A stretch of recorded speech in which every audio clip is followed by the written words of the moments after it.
السلام عليكم ورحمة الله وبركاته. بسم الله الحمد لله والصلاة والسلام على رسول الله وعلى آله وصحبه من والاه. أما بعد. السلام عليكم ورحمة الله everyone joining us virtually. We had originally scheduled this to be an in-person event, but because we had so much demand from other places in the country as well, and to be honest, overseas, we wanted this to go virtual.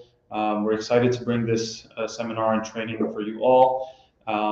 Inshallah, we're going to be talking about facing trials, grief, and tribulations. There's been a lot of recent tragedies that have taken place, and the Muslim community has been struggling with coping with these. And we wanted to put together a Khalil Center presentation and webinar where we bring some of our experts to discuss some of these issues and give some of our communities and families methods to cope and how do we face trials and grief. Because we're sure that there's going to be more that are going to be coming up. And so today we're going to be starting off with Dr. Sarah Sayyid. She is a psychologist here at Khalil Center. She's going to be kicking off the program, and then afterwards we're going to have Dr. Human Kashavarzi, who is the executive director here at Khalil Center, visiting from Istanbul. So I'm going to give this off to Dr. Sarah to kick off the training. Whoever is joining, you're welcome to share, first of all, where you're joining from on the comment section. And then also, if you have any questions, please do send them in. And once we get to the Q&A section, then we will have those comments and questions presented to our speakers. Inshallah, I'll give it off to Dr. Sarah.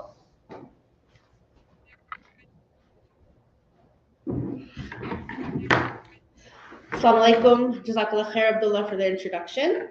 As Abdullah mentioned, our community, especially in the last 2 years with the pandemic and grief and from loss of life as well as loss of opportunities, jobs, living situations, things like this, our community has been very impacted. Very recently, the school shooting situation in Texas, as well as other mass shootings in the United States, and then just last week in Chicago and Minnesota, the murders of 2 young women from domestic violence have really shaken the community, caused a lot of conversation, not only in the fact that these things have happened, but ultimately, how do we, as everyday people who hear about these things, cope with this? So there are several different types of grief. We're going to go into it type by type, as well as how do we cope with it? How do we understand it? There's some differences between how men and women process. There's some differences between how adults versus adolescents versus children may process grief and loss. And also just understanding that grief is not a black and white issue. It's very nuanced. It can look different. It can feel different. And hopefully, inshallah, increasing our understanding will help all of us to better learn how to manage our sadness, manage our grief, manage our trauma, as well as learn to, inshallah, how to use this opportunity to get closer to Allah subhanahu wa ta'ala and understand these situations as tests and trials from Allah subhanahu wa ta'ala. I'm going to focus more on the first part of it, and inshallah, moving forward, Dr. Human will talk more about the spiritual aspect of it. So first of all, when we're talking about grief, I always like to clarify that we associate the word with death, but that's not always true. There's also grief from the sadness of a situation. There can be grief from disappointment.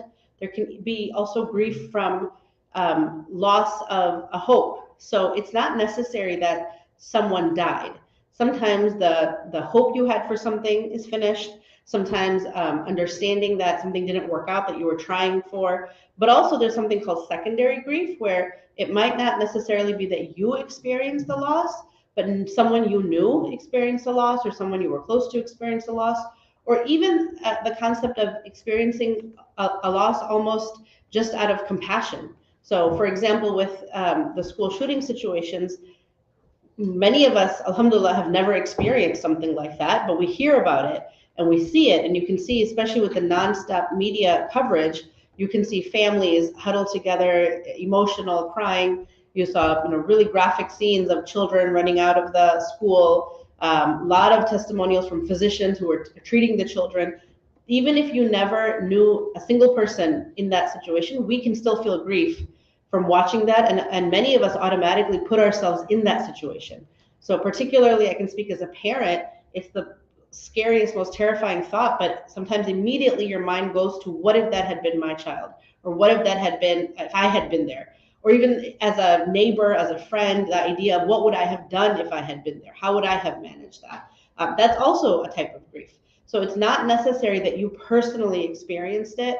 It's not necessary even that someone you knew or loved or recognized from your community or had some sort of connection with experienced it. And it's important to understand this, especially in light of the fact that we have effects on us that can sometimes not make any sense to us. So I didn't know anybody there. Why can't I stop thinking about it?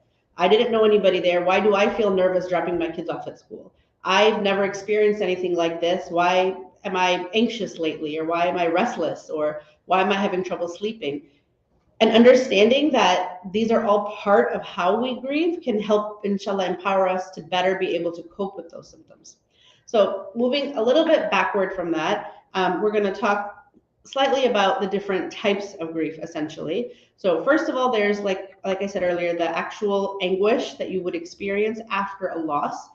Generally, this is what most people understand when we talk about the grieving process. So the loss of someone that was close to you, that you cared about, or somebody who was very impactful in your life, not necessarily a friend or family member, but maybe somebody that you admired. So recently, also this week, there was the death of a prominent sheikh from Al Maghrib Institute, who many of us have never met, but again, maybe have watched his videos, learned from him, knew of him, or had read his writings. Again, don't need to have a personal connection necessarily to feel the shock of a sudden loss like that. And then after we have that initial experience, then begins what we call the mourning process.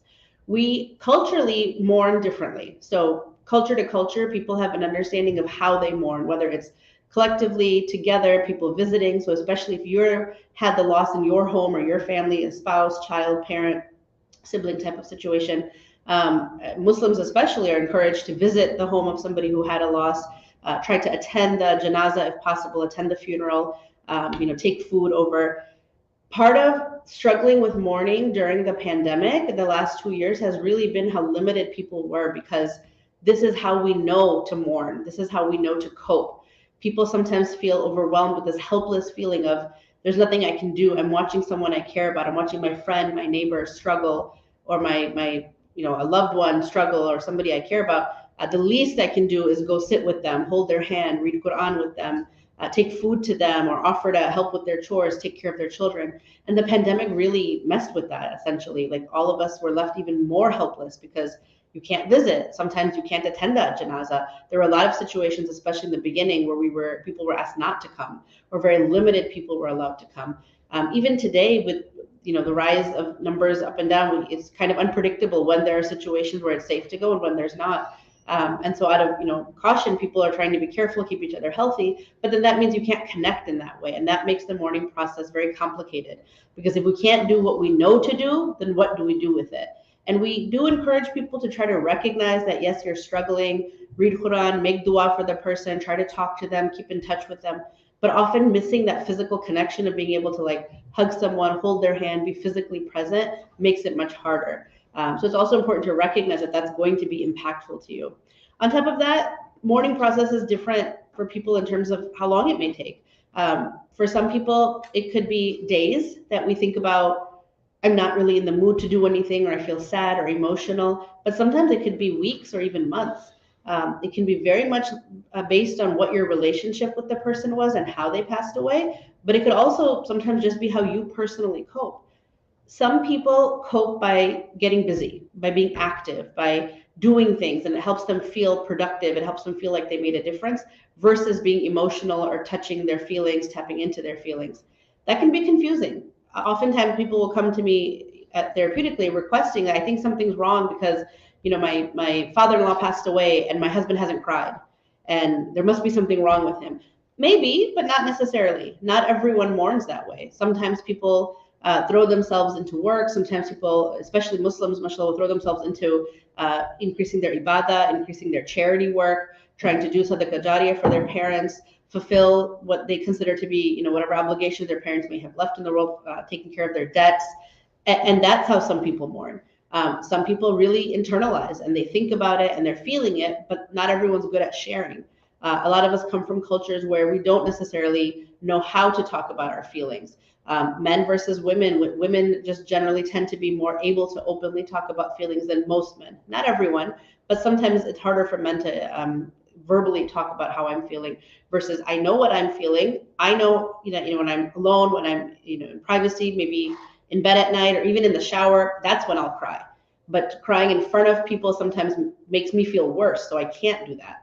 So sometimes people will come and say, like, we have to make him cry. And no, that's not helpful. Somebody who benefits from that will benefit, but if that's not how someone needs to feel their emotions or express themselves, sometimes that can be harmful. Same with kids. Sometimes people will be very concerned that, for example, like a grandparent passed away and my kid was so close to them. She slept with her grandmother every night and she's acting like nothing's wrong. She's playing perfectly normally. She's going to school every day. She's not sad. She's not quiet. Something must be wrong. She hasn't accepted the loss or she doesn't understand it. And sometimes it's possible that they haven't accepted it, especially younger kids. But children are very, very resilient. Allah SWT created children very quickly able to bounce back and move on to what they need to do. And children's needs are also extremely concrete. They need to eat, they need to sleep, they need to be, playing or entertained or have something to do.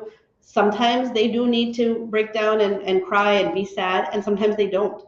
The other thing is oftentimes children will show that grief in ways that does not look sad. Unfortunately, it's often in ways that gets them scolded or even in trouble because children tend to act out. And it may not be right away. It may be weeks later or sometimes even months later. And it might not be apparent to the family, but in therapy, oftentimes we're able to discern that what prompted the acting out behavior was some sort of trigger. So for example, like something was cooked that my grandmother used to make and I haven't had it since she died. And all of a sudden now I'm mourning her and remembering her. And the acting out behavior has started. Acting out behavior meaning like more irritable, fighting with siblings or not behaving in school, not wanting to do homework, not studying, not participating in family activities, or just being a little bit more combative, disruptive, argumentative. Sometimes as parents, especially if it happened, a few weeks or months later, and we don't recognize this, we look at it as misbehavior, we look at it as a discipline issue. But oftentimes it can be very helpful to give that child space. That if you're behaving this way, which is also, to be very honest, a healthy way of disciplining that type of situation, even if there was no grief involved, is to give that child space, because happy children who are doing well don't act out. So if you are seeing that kind of behavior, especially younger than 7, when they may not have all the words to be able to explain how they're feeling or what they're thinking, letting them have some downtime, giving them some space versus scolding or disciplining or punishing. Will often bring an improvement in the behavior on its own, as well as just affection. Children really thrive from physical affection, and so do adults. Sometimes we feel like, I want to help my friend who's going through something, or I want to sit with my sister who's going through something, but I don't know what to say. Then just sit. Just sit with them. Hold a hand. Give a hug. Just be a comfort. A physical presence can also be incredibly comforting. The period of grief, as I said, can be different for different people. But essentially, it's mitigated by being able to have the time to feel what you feel. For lack of a better way of saying it, literally allowing yourself to feel what you feel, to feel sad, to feel angry, to feel disappointed, to be upset that the person died. It doesn't mean that you didn't love them or blame them somehow for their death, but it's okay to be angry that they're not here anymore. It's okay to be angry that Allah subhanahu wa ta'ala ended their time at this time versus what you had thought you were going to get, or not getting more time with them. So that all is part of the process of how we, inshallah, cope with understanding our grief and mourning that grief. When we talk about grief that's not necessarily just from a death, that can also be really hard, because especially during the pandemic is still going on, but especially at the peak of the pandemic, I should say, people would have feelings of disappointment, or which they would call disappointment or frustration, but it was literally grief from things like their wedding being postponed or canceled, or not being able to celebrate a long-awaited wedding, or not being able to celebrate a pregnancy. Somebody struggled getting pregnant and finally did, but they can't have a baby shower, or nobody can come over and visit the newborn. Not being able to celebrate a graduation. These are milestones in our lives, and these are milestones that often are anticipated months or even years ahead of time. So people who may have, thought about, this is how I want to have my wedding, this is what I'm going to do when I graduate, or when I, have my first child, and not being able to do that can also be really impactful. And the difference between just the disappointment or frustration versus the grief is how it impacts you. When you're frustrated or disappointed, even then, mashallah, you can logically decide for yourself and understand intellectually that this is why this had to happen, this is why it had to be this way, it's unfortunate, and then go on. But the grief, we understand if it continues to affect you. If you're irritable, if you're sad, if you feel disappointed, if you feel emotional every time this topic comes up, things that somehow trigger you about the situation. Like, so for example, I had clients who would talk about, I thought I was okay with it, but then, a month later, one of the vendors messaged me and said, "Oh, I never refunded your money," and I should have been happy that I'm getting this money back, but it made me cry because I really didn't want the money back. I wanted those party favors, or I really wanted that backdrop, and instead I have to just accept that the money is coming back and I'm not going to have the event I wanted. People also struggle because they feel selfish, or they feel like, this is such a small problem to have that I couldn't celebrate my wedding. There are people whose spouses died in the pandemic, or spouses died from something, and alhamdulillah, my spouse and I are healthy and we're happy. That should be enough. But at the end of the day, we're human beings. Allah subhanahu wa ta'ala did not create us to be perfect. We have weaknesses and we have flaws, and that's okay. And we don't need to be ashamed about that. But we do need to understand that that's what we're feeling, because we need to be able to understand how to cope with it.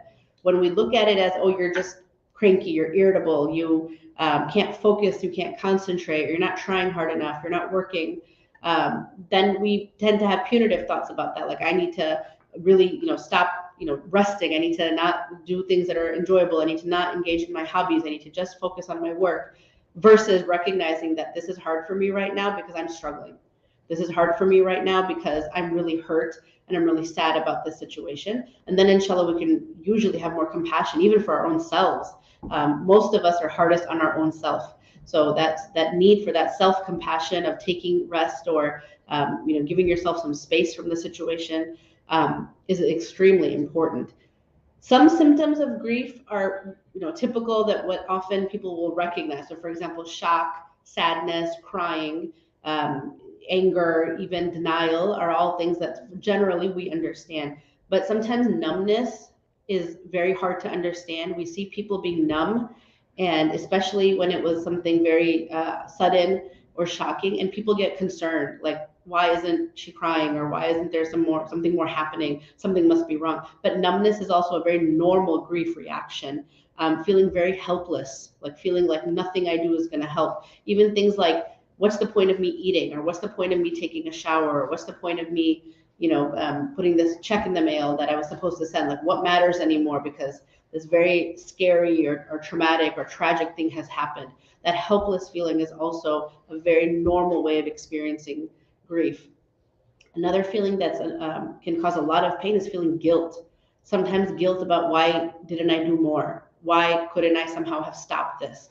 Or even the guilt of, I didn't die, or I didn't get hurt, or I wasn't there that day. I was supposed to be there that day and I wasn't there that day. Or I was in a similar situation, but I'm healthy and I survived. Any kind of guilty feelings are also really common ways of grieving. And then there's physical feelings. We, again, sometimes the simple ones that we recognize would be like just the crying. Even, we shouldn't, as Muslims, we should try to control it, but wailing, just not being able to be consoled.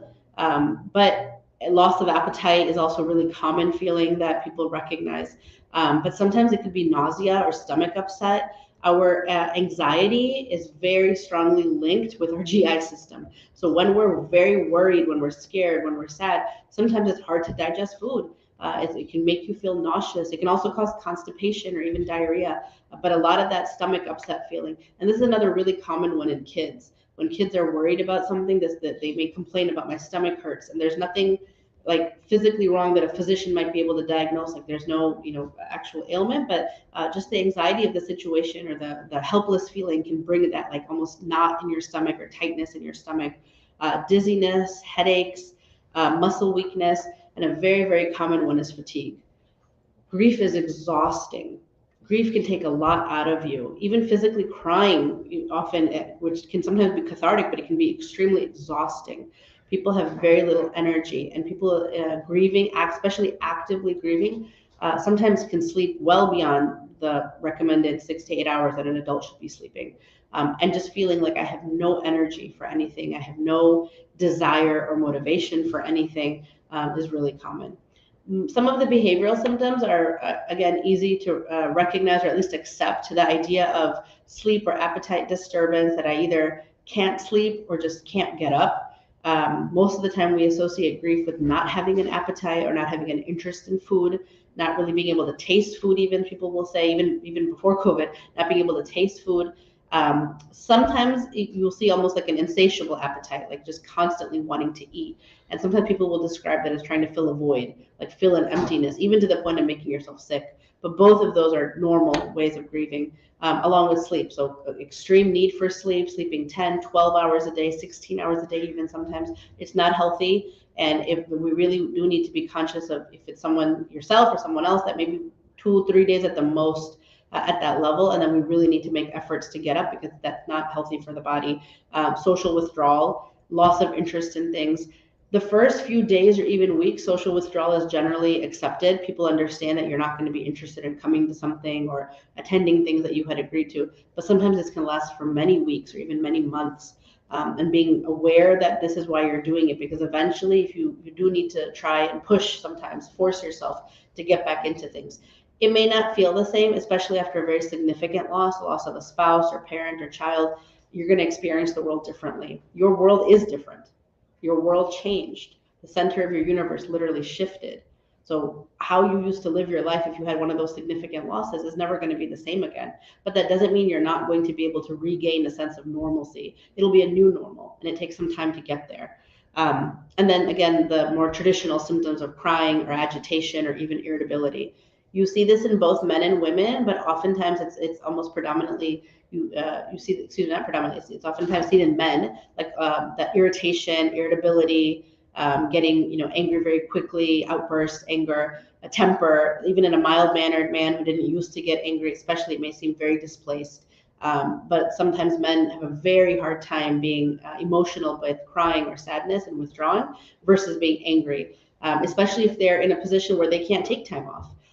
Many of us are, alhamdulillah, privileged to have jobs or situations where we can take time off, stay home for a few days, but not everyone is.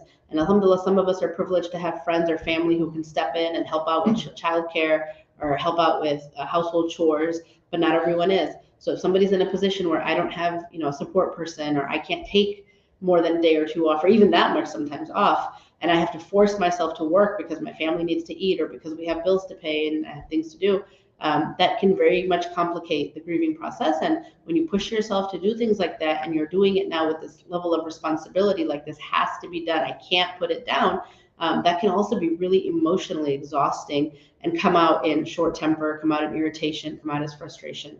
But what it really is grief. It's not that you're angry necessarily, it's just that I don't know how else to express I'm sad, and I need to express it. I can't stay in. And therapy can be very helpful for people, but you have to be ready for it. We get that a lot, where I'll have somebody, talk to me about, my adult sibling passed away, and my mom is very, very upset, and she needs to talk to someone. And we're more than happy to, inshallah, try our best to work with them. But usually the first few days after a death is not the right time. Even sometimes the first few weeks after a death. I've worked with several adults who lost their spouse. It may be weeks or even a couple months before they feel just emotionally stable enough to talk about the process. Sometimes the way we function is just to keep going. I need to, take care of funeral arrangements. I need to take care of financial things. I need to take care of medical costs. So doing that is kind of puts off the grieving and puts off letting everything flood you. But when that happens, you need some time. You need to be able to just feel what you feel before you're going to be able to talk about it and process it in therapy. But therapy can be very helpful. The traditional ways of comforting and supporting somebody going through grief is extremely helpful. Most clients I've talked to, and just in my personal life, and people I know, have always benefited from, even if your friends and family didn't know what to say, but just knowing that they came, feeling the presence of their support, feeling the presence of, somebody dropped off food or paid for groceries this week, or those types of things that may not seem like a big thing, or it may feel like this is the least I could do, but can be very impactful for somebody who's going through that situation. One less thing to worry about, one less thing to stress about can be extremely helpful when I really just want time to just sit, or want time to be able to spend time with my family and not have to worry about what am I going to cook for dinner. That can actually be extremely helpful. Things like helping out with the family, again, was very limited during COVID, and a lot of us felt handicapped by not being able to do that. So that's not necessarily the same as grieving, but also to recognize like that's going to be increasing my feeling of helplessness. That's going to increase my feeling of sadness that not only I can't be there, but and even today when somebody has a loss far away, I can't, maybe I'm not able to drop everything and fly over there. Maybe that's not something I can afford to do. But even from here, can I send a letter? Can I send something? Can I call them? Can I check in on them? Those types of actions are ways that we manage our grief and help us feel active with it. When I talk about situations that don't personally affect you, it's also important to remember this as the type of grief. So, for example, in this past week, those 3 situations I mentioned earlier, the 2 women who lost their lives to domestic violence, and then the sheikh that recently passed away. Those are not, any of the 3 of them I don't have a personal connection to. I've never met any of them. I never heard of them. The sheikh I had heard of, but the 2 women I'd never even heard of before. But thinking about it, it's on your mind. It often will come up in conversation. That is a way that we manage our feelings of sadness, is talking about it. Not necessarily that it has to be in therapy, but even talking about it with your own friends and family, or talking about it and learning about it, learning from the experience. And then with the death of the sheikh, a lot of what I've been reading in people's comments and posts have just been about recognizing how imminent death is for any of us. That he was, a healthy younger man who was on a trip and suddenly passed away with no, warning or any reason that anybody could have believed that this was coming, which could happen to any of us at any time. And using that as a reminder of our own mortality, and using that as a way of and inshallah, Dr. Human will talk about this more, but just being in touch with our spirituality. Using your spirituality as a way to help you cope and grieve is extremely impactful. And again, that can look different for different people. I've worked with a young family one time who had a loss of their child, and because they understood that inshallah families will be reunited in Jannah, they became very focused, and we need to make sure that we are being the best we can be and please Allah to ensure that we get there. That our child was young, she was very young, inshallah, she'll be guaranteed Jannah, but we need to earn that spot, and we need to be there, and we want to live our life on this earth. And so hearing about these different situations can sometimes make that very prominent in your life. That, am I living my life the way I should be? If something were to happen to me, what's going to be of my family? Have I prepared anything? What's going to be of my own akhirah? How have I prepared for that? These are also ways that when we're grieving, these are active things that we can think about and do to help us feel like there's something that we can control or something that we can manage. Sometimes people will ask me, like, should we tell children about these situations? Should we turn the TV off when the news is on and we're talking the school shooting is being discussed, or should our kids know about these things? What's right and wrong? And the reality is, it's different for every family. It's different for every child. You need to know what your child can handle, but we can't shield our children from loss. Children also face loss. The same way we grieve and mourn and loss, so do they. And so sometimes when we pretend or act like everything's fine, I had a client one time say that we couldn't tell, like their son was in the room when her mother passed away, but we couldn't tell him that she died, so we said she went to sleep. And he struggled with that because he was 4 years old, and he was like, but people sleep every day. Why is everyone crying because she's asleep? And he didn't feel safe to ask that. And it didn't come out till sometime later. And it really, truly made him afraid to go to sleep again at night by himself. And he started wanting to sleep with his parents every night because something about that situation that he couldn't put words to didn't feel right. And she had good intentions. The family had good intentions of trying to shield him. And also, to be very frank, that they were not in a place where they could have explained it. They were overwhelmed with their own grief, and they weren't able in that moment to talk about it. But this is exactly why when we shield our children and these things happen, they're just as helpless as we are, versus talking about it when these things come up and helping them understand that this is a part of Allah's plan for us. This is a part of life. People are born every day. People pass away every day. This happens to everyone. And answering their questions at the level that they can understand. Not giving them more information than necessary, not giving them scary information that they can't process, but giving them what information they can understand. Sometimes that could be something like understanding that when somebody is no longer alive in this world, then they are with Allah, or they will be alive in, inshallah, the next world, and we will see them again there. And children will ask, they'll ask, like, are they sad that they died? We are sad that they're gone. Are they also sad? or knowing that they were hurting or in pain before they died, are they still hurting? And so those are ways that we can provide some closure and understanding that no, once you've died, Allah takes care of you and you're not going to be sad or hurting. And these are the good deeds that we have to do. We need to make sure that we pray every day and make dua for them and give charity for them. And that's how they can continue to be okay until we see them again. But normalizing this process can be very scary for parents or for adults, but it is important for kids to have some information. When we tell them everything is fine, nothing happened, it's very frustrating because they know something happened. Children are intelligent, and alhamdulillah, they're also very resilient. They know something happened. They maybe never, at this stage, not be able to understand it the way you do, but they can understand something. They can understand a little bit. So honoring that and trying to give them some information. The other thing a lot of parents struggle with is the idea of how do I grieve in front of my child? Trying to shield them from seeing you sad, or trying to shield them from knowing that you're crying or that you're scared or that you're upset. But that's also normal. And children, especially if it's like, for example, let's say a spouse passes away and the other parent is in the beginning stages of struggling to understand, how am I going to raise these kids alone, or how am I going to provide for my family? Children know something's wrong, and even older children sometimes struggle with, I don't know, is it okay to ask questions? I've had teenagers say, I didn't know if I could ask my parent these questions. I didn't know if it was okay for me to cry in front of them because they're not crying. So if I cry, maybe it'll make them sad. So as young as 2-3 years old, all the way up to teenagers or even or adults, we all struggle with how to support our parent or someone else that we love. So talking about, yes, I'm sad right now. It's okay to be sad. It's okay to cry. I also cry sometimes.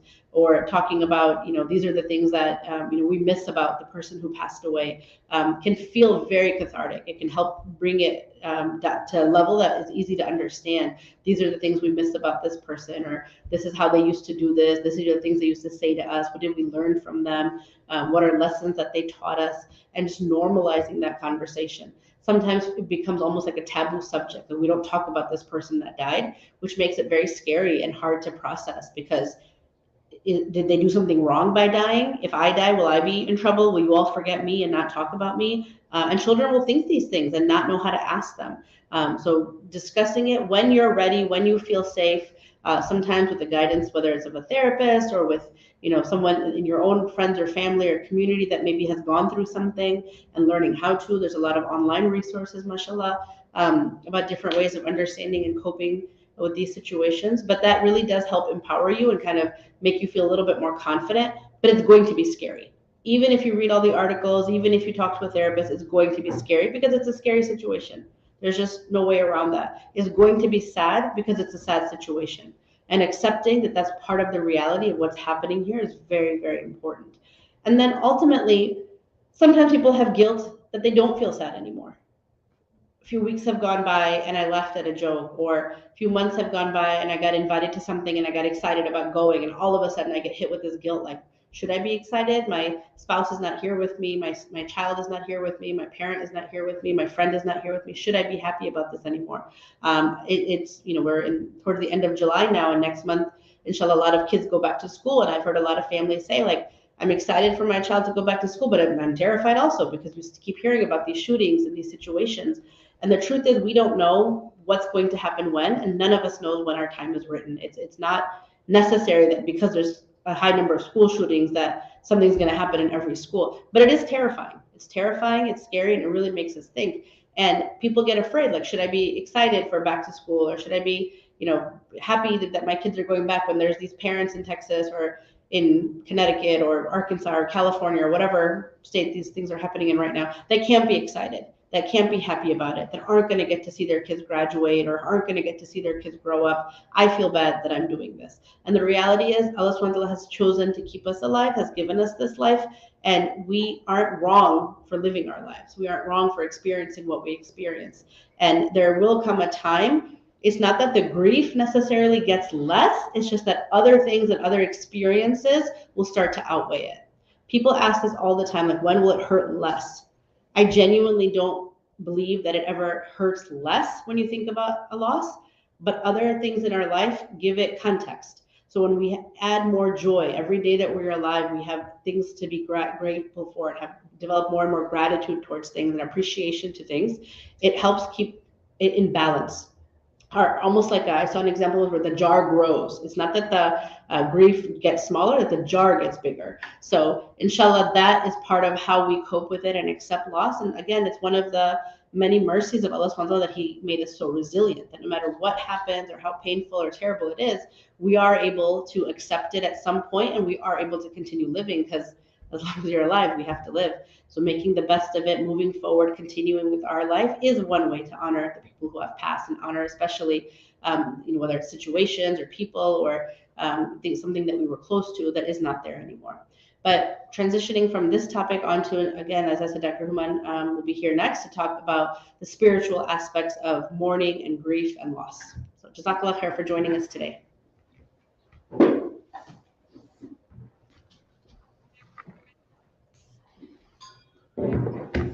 جزاك الله خير دكتور سارة. بسم الله الرحمن الرحيم الحمد لله وحده والصلاة والسلام على من لا نبي بعده. رب اشرح لي صدري ويسر لي أمري واحلل عقدة من لساني يفقهوا قولي. سبحانك لا علم لنا إلا ما علمتنا إنك أنت العليم الحكيم. ربنا زدنا علما وعملا. السلام عليكم ورحمة الله وبركاته. So I wanted to talk about, in the context of loss, just looking at what does the Quran say about trials and tribulations, and to contextualize this within the Quranic worldview, as well as the Sunnah of the Prophet ﷺ and the Sunnah of the Sahaba as well. Because the Prophet ﷺ said, "Alaykum bi sunnati wa sunnati al-khulafa'i ar-rashidin al-mahdiyyin, a'addu 'alayha bin nawajid." The Prophet ﷺ said, "Upon you is my sunnah." The sunnah is a way. So the Prophet ﷺ taught us how to grieve. The Prophet ﷺ taught us how to deal with loss, taught us how to deal with challenges and trials and tribulations. And the Sahaba taught us how to deal with the loss of the Prophet ﷺ, which is the greatest calamity that an individual can ever experience. And so I want to kind of contextualize some of this in the Quranic view, starting with an ayah from the Quran. Allah subhanahu wa ta'ala says, وَلَنَبْلُوَنَّكُمْ بِشَيْءٍ مِّنَ الْخَوْفِ وَالْجُوعِ وَنَقْصٍ مِّنَ الْأَمْوَالِ وَالْأَنفُسِ وَالثَّمَرَاتِ وَبَشِّرِ الصَّابِرِينَ الَّذِينَ إِذَا أَصَابَتْهُمْ مُصِيبَةٌ قَالُوا إِنَّا لِلَّهِ وَإِنَّا إِلَيْهِ رَاجِعُونَ. Whenever there's a loss, we often, as Muslims, know what to say. And that is to say, Inna lillahi wa inna ilayhi raji'un. And first of all, it's important to note that the loss is not only of life, meaning that this statement is not only when you lose a life, but rather it is for any kind of loss. It is for any calamity that you say, Inna lillahi wa inna ilayhi raji'un. The nature of loss is that you lose something of value to you. You lose family, you lose friends, you lose, what the Quran says, a sense of safety, fear. Allah subhanahu wa ta'ala says food and sustenance. So you lose that and you feel starvation. Or wealth, right? Inflation is going up everywhere in the world. Everybody's paying and feeling the pinch a little bit more at the gas station if you're driving. Or, I just came from visiting from Turkey. I've been there for some time, and after Jummah, I usually pick up our plate of biryani, and it used to be $5. And I had $10 in my pocket, and I thought I'm going to buy two boxes of biryani. So I went and I said one for myself, one for my wife, and then I went, and it says $8. It's like, Allahu Akbar. That's a significant change. It's not $1 or $2, but we're at $8. That's a huge change. So you feel the pinch. And anfus, people, the loss of people, right? Pandemic, post-pandemic, or the recent losses that Dr. Sarah spoke about. Muhammad al-Sharif, the sheikh that you were speaking about, died suddenly, which is what's a little bit more scary because it brings it closer to home when somebody young passes away with no evident signs of death. And وَنَقْسٍ مِّنَ الْأَمْوَالِ وَالثَّمَرَاتِ, and fruits, meaning that the fruition of something, that your investments go sour, that you put something in and you take a lot of time with something and then you see them go in the opposite direction that you intended them to. What does Allah subhanahu wa ta'ala tell us to say? He says, say, Inna lillahi wa inna ilayhi raji'un. That's what the Sabirin say. And they are wa ulaika humul muhtadun. They are the people who are rightly guided. Wait a minute. Isn't the Muslims rightly guided? Isn't guidance with Iman? Absolutely. But there are more features of guidance. What are the characteristics of Ahlul Iman? What are the characteristics of people who believe in La ilaha illallah Muhammadur Rasulullah? They are people of sabr and patience, and they are people who say Inna lillahi wa inna ilayhi raji'un. What is Inna lillahi wa inna ilayhi raji'un? To Allah is our return. That we came from Allah. Allah has the ability to give life, and He has the ability to take life. He has the ability to give wealth, and He has the ability to take wealth. He has the ability to give food, and He has the ability to take it away. All these 5 things, and that ultimately, in the end, that life that you've been given is going to be taken away. And that we are all going to stand in front of Allah subhanahu wa ta'ala. So it creates a cognizance of death. What's interesting that I find is that, I'm just, again, been traveling a lot recently. And in the Muslim world, you see lots of evident signs of death. It's very interesting. Everywhere you go is a cemetery. Everywhere you go, and particularly in Istanbul, for example. When you're walking through the streets of Istanbul, you'll have like a road, and there's somebody prominent had passed away there, and then they built a road, so they build around the mazar of the individual, the grave of the individual, and people stop off and visit it. You can't miss death. It's very interesting, the psychological dynamic of Western society, how we distance death from ourselves because we're afraid of it. And we want to create the illusion that it won't come to us. But what are we advised? Udhkuru hadim al-lazzat, right? Remember abundantly that thing which kills all desires. And that is death, right? What do we do here? Oh, horror movies, they're scary, so they're feature cemeteries. If you walk by a cemetery, it's kind of eerie feelings, kind of scary. Kids walk by like, nobody wants to be around a cemetery. But interestingly enough, if you look in Muslim civilization, we were people who visited graves. And everywhere you look are graves. It's interesting, like it's kind of a creepy feeling here when you tell somebody, oh, we're going to bury a family member in your backyard. That's what people did. They believed that these people, that we have a continuing relationship with them, right? And the Prophet ﷺ taught us how to deal with death. He taught us to have adaptive grief, not maladaptive grief. Adaptive grief is that. Maladaptive would be that you say that which is displeasing or unacceptable, or that it's so excessive that you lose your functioning. But the Prophet ﷺ taught us to have adaptive grief, meaning that it's in between the extremes. You should cry. The Umar radiallahu anhu said, "Ibki fa illam takun tabki fatabakau." That cry, and if you can't cry, then make the face of a crying person. The Prophet ﷺ was somebody who cried excessively. He was somebody who cried often. And he also lost people. He had the Aam al-Huzn, the year of grief. He lost Khadija radiallahu anha, his close companion and his beloved wife. He lost Hamza radiallahu anhu, his uncle. He lost Abu Talib. In what a state? To kufr. That itself is a grief on top of grief. That he died in a state without Iman. That was the Prophet ﷺ. Lost so many people.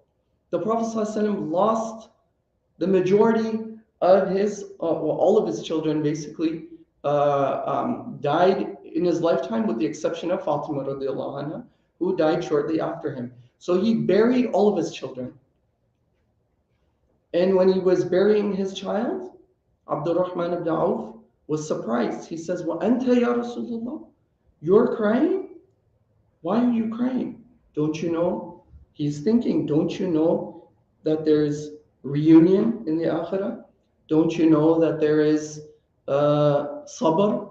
Allah takes and He takes. But the Prophet ﷺ is showing us how to be human. He's saying, إِنَّ الْعَيْنَ لَتَدْمَعْ وَإِنَّ الْقَلْبَ لَيَحْزَنُ. That these eyes cry and this heart feels pain. وَإِنَّ لِفِرَاقِكَ يَا إِبْرَاهِيمَ لَمَحْزُونٌ. And upon your loss, O Ibrahim, we are deeply distressed. We are saddened. But he says to Abdurrahman ibn Auf, he says, إِنَّهَا رَحْمَةٌ. He says, this is mercy. If you feel mercy in your heart, if you have feelings and you care, you will feel pain. That's the risk of love. The risk of love is that you feel pain upon losing it, right? And the Sahaba, the greatest calamity for them was the loss of the Prophet ﷺ. They lost the Prophet ﷺ. Can you imagine that? Like, if you read about it, it makes you feel pain. But can you imagine living with the Prophet ﷺ and then losing him? So Bilal radiallahu anhu, he felt such intense pain that he could not give the adhan anymore. And he moved to Damascus. So once upon a time, he came back to Medina because he couldn't live there. Everywhere he walked, he saw the Prophet ﷺ. And so the grandchildren of the Prophet ﷺ, right, Hassan and Hussein, they saw him in Medina and they got excited. And they came to him and they said, "Oh Bilal, please give the adhan again. Please give the adhan so we can hear it one more time." And he came and he couldn't refuse the request of Hassan Hussein, radiallahu anhuma. So he went and he got up and he started the adhan for the first time after years of passing of the Prophet ﷺ, and he got to Ashhadu anna Muhammadan Rasulullah and he couldn't continue. He stopped. When he got to Ashhadu anna Muhammadan Rasulullah, the entire Medina fell in tears. They completely fell apart. Some people thought that the Prophet ﷺ was resurrected because they hadn't heard this adhan since the passing of the Prophet ﷺ. These are the greatest and strongest of men, but they cried like babies upon grief. So it's not beyond a human being or an indication of weakness to feel pain. It's not beyond them. And the Prophet ﷺ said that, loss and being tested is not equated or equivalent with being punished or being cursed or bad. Rather, it's the opposite. The Prophet ﷺ said, أَشَدُّ النَّاسِ بَلَاءً الْأَنْبِيَاء. That the people who are tried the most are the Anbiya, are the prophets, ثُمَّ الصَّالِحُونَ, then the pious, ثُمَّ الْأَمْثَلْ فَالْأَمْثَلْ, and then the pious and the most pious after them. وَلَا يَزَالُ الْعَبْدُ بِالْبَلَاءِ حَتَّى يَمْشِي عَلَى الْأَرْضِ وَمَا لَهُ خَطِيئَةٌ. He says that an individual will continue to be tried and affected with trials and tribulations until they're being purified and cleansed and cleaned. And then they walk the face of the earth and they have no more sins left. That's what the Prophet ﷺ said. So trials and tribulations is not an indication of curse. فَإِنَّهَا رَحْمَةٌ. It's a mercy that the Prophet that Allah subhanahu wa ta'ala gives life and He takes it away. And what we believe, right? The saying, فَيَعْلُ الْحَكِيمِ لَا يَخْلُو عَنِ الْحِكْمَةِ. That the doing of a wise person is never devoid of wisdom. Allah subhanahu wa ta'ala is Al-Hakim. And He, in His infinite wisdom, knows better for ourselves. He wants for us better than what we could want for ourselves. So why put our, bags in the basket of what we want? This is the nature of human beings. The nature of the human beings is that they're stubborn. The nature of the human beings is that they're arrogant. And they think that they know what is best for them. But Allah subhanahu wa ta'ala knows what's best for us. And what does He say? عَسَىٰ أَن تَكْرَهُ شَيْئًا وَهُوَ خَيْرًا لَكُمْ. Perhaps you dislike something. It's a bitter pill, but it's good for you. وَاللَّهُ يَعْلَمُ وَأَنْتُمْ لَا تَعْلَمُونَ. Allah knows, and you don't know. And if there's anything to give us consolation or appreciation and humility, right? Isa ibn Abd Salam, a scholar, writes 17 benefits of tragedy. Can you imagine? Tragedy as a benefit. One of it is معرفة عز الربوبية وقهرها. Knowing the magnitude and the power of Allah subhanahu wa ta'ala, that He's boss, that whatever I do is deficient. Allah subhanahu wa ta'ala can do whatever He wants, right? And so He says, and secondly, ذِلَّ عُبُودِيَتِهِ وَكَسْرِهَا, that the deficiency of the individual. And so, if we look at actually Surah Al-Kahf, the story of Musa and Khidr alayhi salam. Musa alayhi salam is walking with Khidr. And Khidr is commanded by Allah subhanahu wa ta'ala to take the life of a child. Why is this story being mentioned to us? Because an individual might think, I can understand some zalim, some transgressor coming and killing somebody in cold blood. That's bad. We can attribute it to the person, right? And one may even say, why did Allah subhanahu wa ta'ala allow that individual to cause that death or harm to my child? Right? These are common questions. Why would a merciful Lord allow a transgressor to commit their transgression, especially on somebody who is ma'asum, or somebody who doesn't bear any liability, who is innocent? First of all, إِنَّ اللَّهَ لَا يَظْلِمُ النَّاسَ شَيْئًا وَلَكِنَّ النَّاسَ أَنفُسَهُمْ يَظْلِمُونَ. That Allah does not cause transgression or wrong anybody, people wrong themselves. Meaning, it is part of hisab and accountability that you've been given free will. If Allah stopped every bad person from doing a bad thing, then how could there be punishment for it?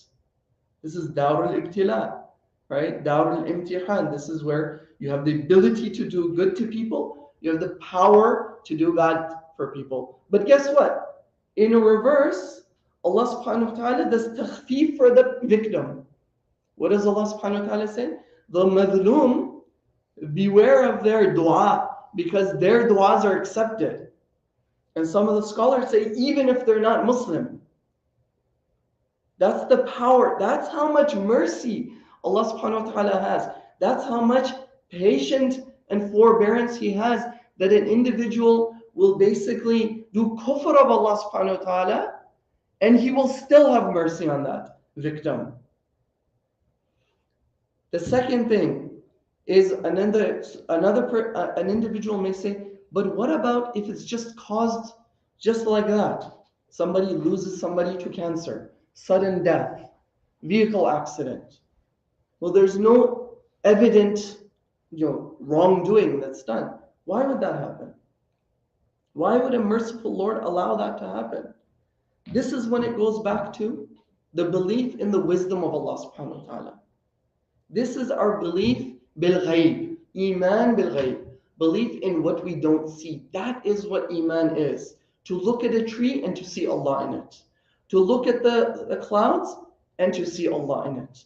To look at your children and to see Allah in the creation, to see the Creator in the creation. This means that we have to believe that there is some wisdom that is beyond human conception. And if we look at Surah Al-Kahf, Musa alayhi salam is walking with Khidr alayhi salam. What does he do? He takes a child and he murders him in cold blood. Musa alayhi salam says, what are you doing? Why would you do that?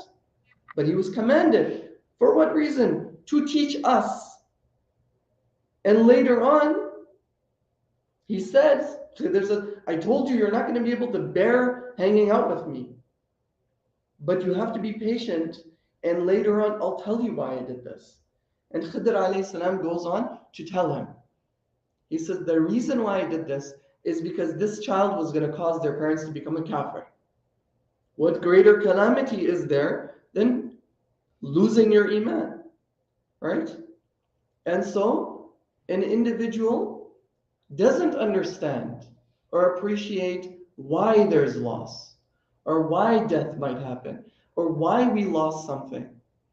But the belief in ghaib allows you to put your iman and trust and tawakkul ala Allah to say that, inshallah, as a human being, as a humbling experience, I don't know, and Allah subhanahu wa ta'ala knows. And it is okay to feel the pain. And I'm going to say there's four things that, Izz ibn Abd salam mentions, and this I call kind of the Islamic or spiritual model of grief, okay, of processing grief. Izz ibn Abd salam says there's four things that you can do. Number one, you have to have sabr, first of all. Sabr is wajib, meaning that you must have sabr. Like the Prophet ﷺ said, that this heart feels pain, these eyes tear, but we do not speak except that which Allah subhanahu wa ta'ala is pleased with. Then the second thing is a higher status, it's not wajib, but recommended, is rida bil qada, meaning being content with the decree of Allah subhanahu wa ta'ala. And this we can call in modern terms kind of acceptance. Sabr is like something bad happened, and I feel the pain. I don't know why, and I'm questioning why this is happening. And I feel an inclination to show anger or to be, not show up in certain place, not take care of my responsibility. I have to push through. Okay? I have to take care of my kids. I might need to go to work. I need to eat, even though I don't want to eat. But rida bil qada brings you to a place of acceptance. Say that I am content with whatever Allah subhanahu wa ta'ala has willed. I put whatever aside and I say, Allah knows you have the right to take away what you had, what you've given, and I put my complete trust in you. The next thing he says is, the third thing, which is ironic, after the process of grief, you start to go into a stage, what he calls al-farhu biha. A person actually becomes happy. Seems strange. Yes, you feel the pain when you think of the person, like the Prophet ﷺ, when he thought of Khadija radiallahu anha, which used to make Aisha radiallahu anha jealous, right? So Khadija kanat wa kanat. She was something. She was something else, he would say. And so it causes grief when you think of the person. But when you think about the benefits of the trials, like what you take away, the support you had, the memories you had, the opportunities that you were given, the potential consequences that you may be saved from. So I want you to do this imaginative exercise. Think, look, what are the possible hidden blessings? Ask yourself this question. What are the hidden blessings behind the trial? Ask yourself this question. Then, when you think about the possible things you've been protected from, then you'll be happy. Al-farhu biha. Then when you think of those things, he says, do shukr. Have shukr. And this is the incredible thing for the Ahlul Iman. The Prophet ﷺ says, عَجَبًا لِأَمْرُ الْمُؤْمِنِ إِنَّ أَمْرَهُ كُلَّهُ خَيْرٌ. Amazing is the matter of the believer. Everything for him is khayr. Khayr doesn't mean good. It's not a good translation. It means it's good in the larger, broader sense. Like you might feel sad, but that's good for you. You might lose something, but it's khair. There's good in it for you that you don't realize. وَلَيْسَ ذَاكَ لِأَحَدٍ إِلَّا لِلْمُؤْمِنِ. And this is only reserved for the believer. Why? When something bad happens to them, they صَبَرَ فَكَانَ خَيْرًا لَهُ. And if something, they have sabr, and that's good for them. And if something good happens, they do shukr. And that's good for them. And so it's our ability to contextualize and think of these things, and then to be able to take these things going forward. You know, psychologists say that the underlying need of sadness is meaning creation. So what do you do? Even Imam Ghazali talks about this. He says, look, you think about the past in the interest of deriving some meaning to mobilize you going forward.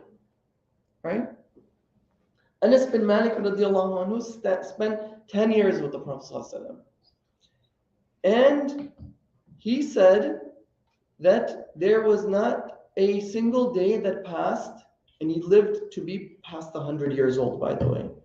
So he was 20 when the Prophet ﷺ passed away. He lived for at least 80 years after the Prophet ﷺ. And he said, not a single day passed in which I didn't see the Prophet ﷺ in my dreams. So you can have, we believe in the ghaib. There is actually a real relationship that you can have in the dream world.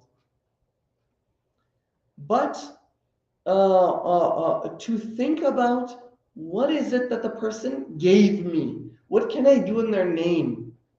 Doing, Isal al-Thawab, Isal al-Thawab, right?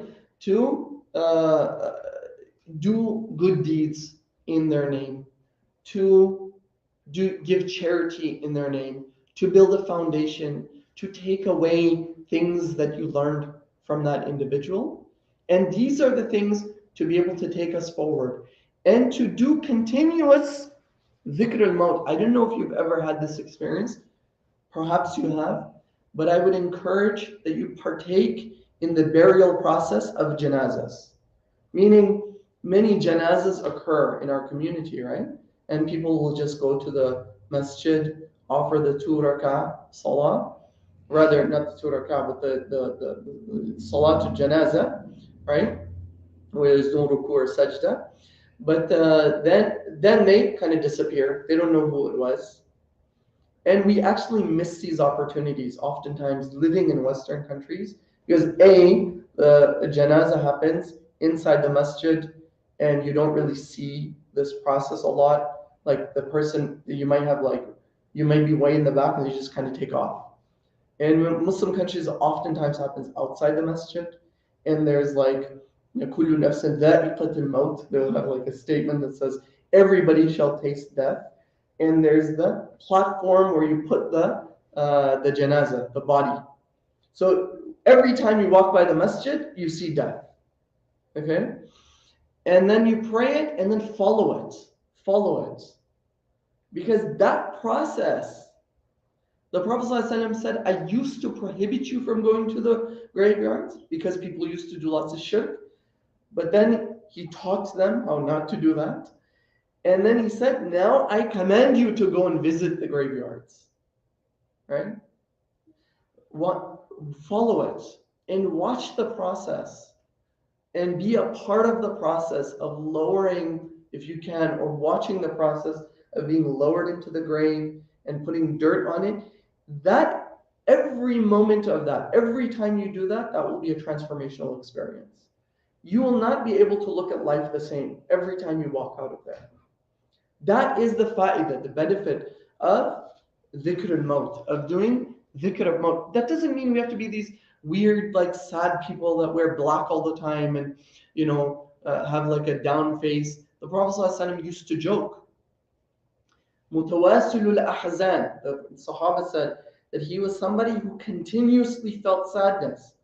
And of course, he lost his best friends.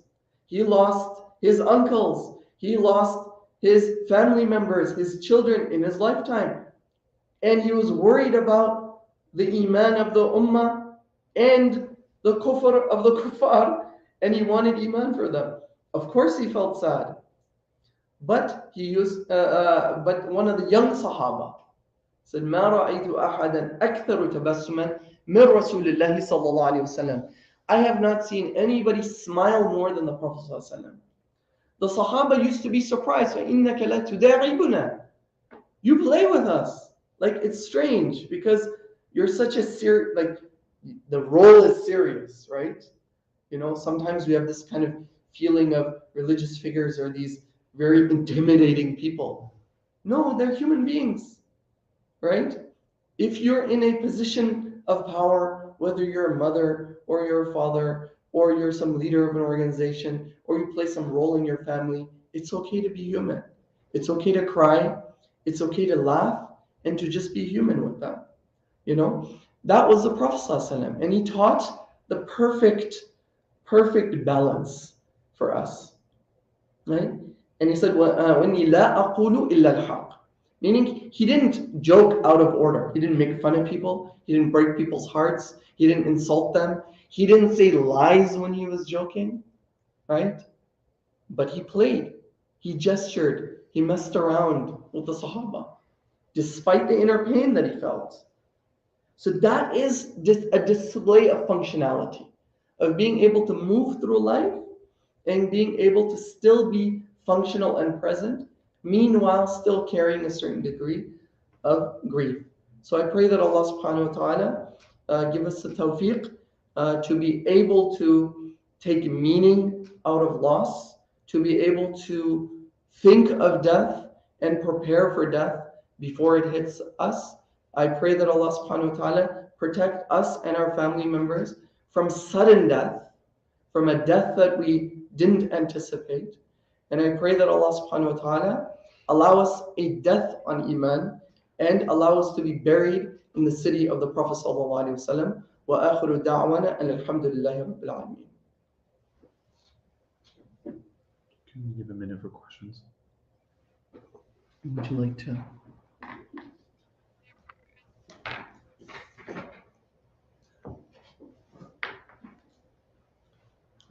In case anyone on the stream has questions, feel free to send them in. We'll wait for a couple minutes. If we have any questions come in, then inshallah we can address them. If not, then we'll close.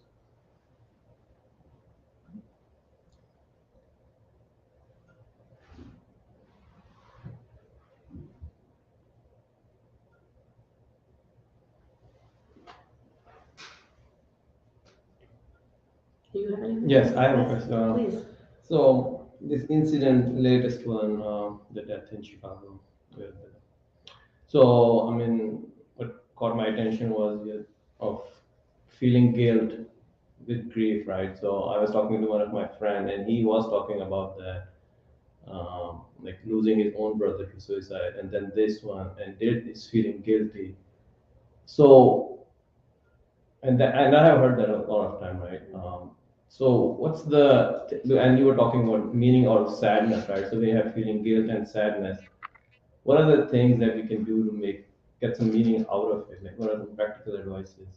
So one of the first things I just try to, especially for Muslims, remind us is that, so for example, with the young lady who her ex-husband, I guess, killed her, then killed himself, people were saying that things like we should have known, or we should have seen it coming, or we should have believed her, we should have listened to her, or we should have stopped him.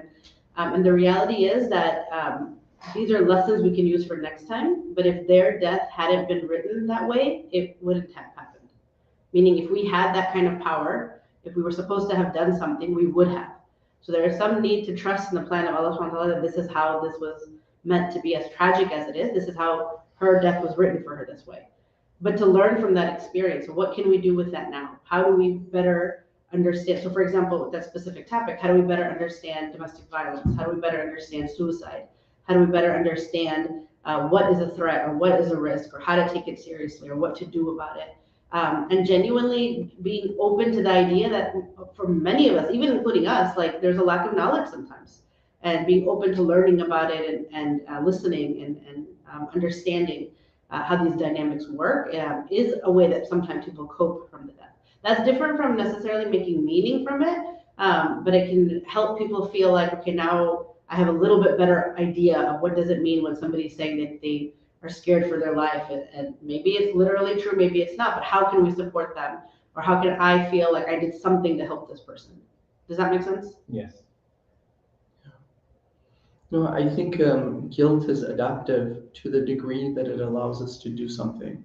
So if a person, like even in the context of tawbah, if an individual, like nadama is necessary, right, is a requirement of tawbah, meaning that you feel regret for something that you did that was bad. Because the function of shame, it causes you to think about something you did in the past, and you feel so bad about it and disgusted in yourself that you would never imagine doing it again. Like, you know how we say, you should be ashamed of yourself. Don't you feel any shame? If a person doesn't feel any shame, what happens? We tend to think that that person is likely to do it again, right? But if you feel shame, you're unlikely to do it again because you actually feel pretty disgusted with yourself for doing it, right? And so that's good. But then there's unhealthy shame where you just shame yourself for the sake of shame. Like there's nothing, you've already taken something out of it. You regret you'll never do it again, but you can't live afterwards. You don't allow yourself the ability to move forward. And that's shaitan there that comes to kind of give you an excessive so that he puts you in a hole where you actually never get out of it. And you just don't do any khair. Like we have people here, I've worked with people, they stop going to school, they stop going to madrasa, they stop going to the masjid. They feel so ashamed of themselves. Well, that's not good, right? Because you did something bad, now it's leading to other bad things. But as a community, so the question for us as a community, from a communal perspective, is what do we take away from an incident like this? And what do we do to feel ashamed and guilty enough to do something about the situation? And I think that's a personal question for everybody, but for some things I think that we can take away is that we shouldn't take these things lightly. I mean, I think we need to open our eyes to the fact that there's a lot of family distress. There's a lot of marriages that are suffering, and there's a lot of people suffering in silence. And I think if we feel guilt, then that should pull us to think about how we can create spaces and make opportunities and create support networks to be able to address these issues. I think that's what we can take away, because we know, you know, the Muslim community is less likely to divorce than the average, the greater general population. We're at estimates of between around, like, let's say 30% ish. Okay, which is the general population is about 50%, give or take, up and down. So that doesn't mean we're necessarily doing better. It just means that we take a lot longer to get to that point, and we also suffer a lot in silence. Meaning that, because there's also data to show that about 56% of married couples were, middle class married couples, in one study done in the Bay Area, shows that they report moderate, at least one moderate to severe problem in their marriage. Okay, I'm not saying problems are all problems, but severe problems, they are. Right? I mean, everybody has a little bit of problems in their marriage, and that's good, and you should. If you don't, then that might itself be a problem. But having significant problems, then we have to think about what's the nature of these interactions that are happening in these households. Like, this is an extreme example that comes out in the open. How are people fighting inside the household? What is the language they're using? What's happening inside people's homes, inside Muslims' homes? And then what's happening to the children that witness those environments? I think that's the big question for us to ask. And I think we really need to think about what we can do to strengthen that family, because everything starts in the household, right? Everything. Children who come from families where there's high violence or turmoil are likely to replicate the same thing. They're also likely to be divorced. They're also likely to have less life satisfaction, more psychological distress. And so we have to be thinking about, like, part of preventing or intervening with mental illness is actually going back to the family unit and to work on developing and creating support systems and mechanisms and spaces and places where we can actually, heal or support and create better family units. There's a question that came in from Sister Aisha. How do you grieve about something that you thought would take place but did not? Oh, that's actually the definition of grief. So I think they're talking about some of the stuff I maybe mentioned earlier about, for example, thinking that you are planning a wedding, for example, or planning a graduation celebration and not able to. And when it comes to how to grieve that, number one would be to recognize that you have a right to be sad. Especially lately, and I think again, out of good intentions, people try to say, I should be grateful that I got married. I should be grateful that I graduated. I don't need a party. I don't need a celebration. But the truth is, like, that's what we're all cultured to. That's what we expect. That's what we have seen. And so when we anticipate it, when we spent money on it, when we planned it, when we dreamed about it, hoped about it, it does feel like a loss. So number one would be to give yourself permission to feel sad. Let yourself feel sad. Within context again, so it's not that you need to, drown yourself in your sorrow or take people with you in that. That might be hard sometimes for others to understand, or to have, appreciation for what you're struggling with. But to let yourself feel sad, and then to learn what you can from the situation and accept that, we plan and Allah plans and Allah's plan is better. So there must be, inshallah, some khair for this. And also that there's some reward for your sadness. There's some reward for your patience. That this was a struggle for you, this was hard for you, and Allah subhanahu wa ta'ala knows that. So to remind yourself, number one, that you're allowed to be sad or be disappointed or feel hurt, and that you're allowed to be hopeful that this is, inshallah, better for you in some way.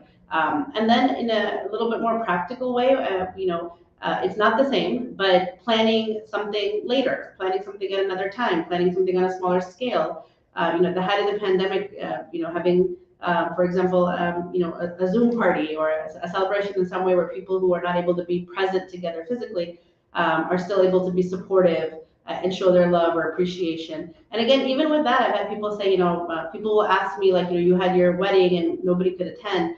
We'd like to send you a gift, and people feel obligated to say, no, don't do it or send it to charity. But it's okay to let people send gifts, like if that helps them to feel happy for you and show their happiness for you, and that helps you to feel their love and support.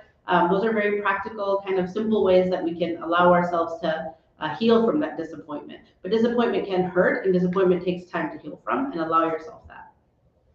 The only thing I would add is preventatively, what I would suggest is to reduce strong attachments to things, meaning that this is the nature of tawakkul, is that you hold tentative plans.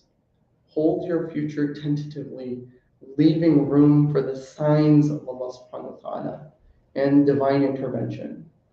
Okay? So Ali radiallahu anhu says, أحبب حبيبك هونا ما عسى أن يكون بغيضك يوما ما. So you're going to want to marry somebody, let's say, or you want a particular job, or you want a particular career. Says, love your beloved moderately, for they may become your enemy one day. He says, أبغض بغيضك يوما ما هونا ما عسى أن يكون حبيبك يوما ما. And hate moderately, for the thing you hate may be beloved to you one day. And so this notion of moderation that allows for the divine intervention, because again, this is preventatively. Like after the fact, there's the hikmah of Allah subhanahu wa ta'ala, He knows best. But before that fact, you say, I really want to become this. I really want to get married to this person. And you have to create a little bit of distance enough from it to allow for things to shift. The stronger you have this attachment, the harder fall an individual will take, and the greater degree of disappointment. And obviously, you're never going to be completely detached, because it's about moderation, because you'll inevitably experience disappointment.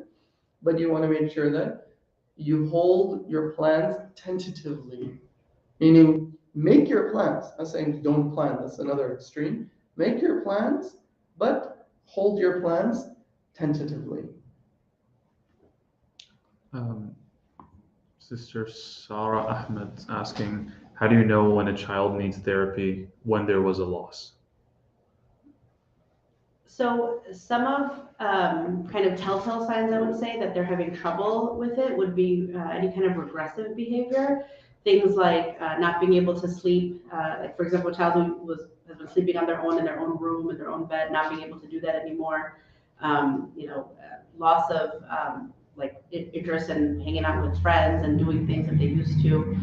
Regressive behavior in school, so not being able to focus, concentrate, not doing well in school. Definitely appetite changes. Some more serious signs are things like bedwetting, very clingy behavior, even older children, 9, 10, 11 years old, not allowing parents to leave, wanting to be with them all the time. Any one of these behaviors could potentially come into like the normal range if it's within the first few days, even a week or two. But beyond that, if it continues to happen, then I think it would be really helpful to maybe sit down with somebody and see if that could help them process it. Sometimes it's the therapy for the child, but oftentimes also for the family could be helpful, for the whole family together to talk about the loss and normalize it and learn coping skills that everybody benefits from. Helps the parents better communicate with the child and helps the child learn to communicate with the parents as well as understanding what they're going through. Okay. Jazakallah khair. Thank you all for joining and tuning in. Wassalamu alaikum wa rahmatullahi wa barakatuh.